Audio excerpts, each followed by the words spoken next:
சுகன்யா சொல்றாங்க பாண்டியன் கிட்ட, இந்தாங்க மாமா, காஃபி எடுத்துக்கோங்க. பாண்டியன் கேக்குறாரு, நேத்து தானமா வந்த, இன்னைக்கே வேலை செய்ய ஆரம்பிச்சுட்ட? சுகன்யா சொல்றாங்க, வீட்டு வேலைய நான் செய்யறதுல என்ன மாமா இருக்கு அப்படின்னு சொல்லிட்டு எல்லாருக்கும் காஃபி குடுக்கறாங்க.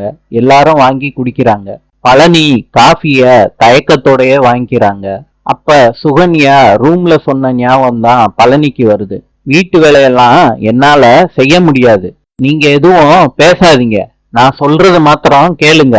சுகன்யா சொல்றாங்க, இந்த ரூம்ல இருக்கிறது எனக்கு மூச்சு முட்டுது, கொசு நிறைய வந்து கடிக்குது, என்னால இந்த ரூம்ல எல்லாம் இருக்கவே முடியாது. பழனி சுகன்யா சொன்னத நினைச்சுக்கிட்டு இருக்கப்ப சுகன்யா சொல்றாங்க, ஏங்க, ஏன் உங்க கழுத்து மேல ஈரத்துண்டை போட்டிருக்கீங்க?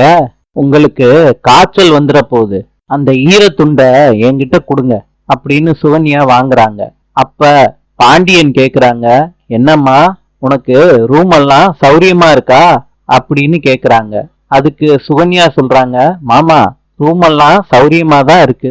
அரசி வீட்டுக்கு வெளியே வந்து குமாருக்கு டாட்டா காட்டுறாங்க. குமாரும் டாட்டா காட்டுறாரு. இத சுகன்யா பாத்துடுறாங்க. சக்திவேல் கிட்டையும் குமார் கிட்டையும் சொல்றாங்க, அந்த பாண்டியன் ஸ்டோர் குடும்பத்தை பழி வாங்கணும்னு தானே நீங்களும் காத்துக்கிட்டு இருக்கீங்க? அந்த குடும்பத்தை பழி வாங்குறதுக்கு நானும் உங்களுக்கு உதவியா இருப்பேன்னு சுகன்யா சொல்றாங்க ரெண்டு பேர்கிட்டையும். நாளை சந்திப்போம்.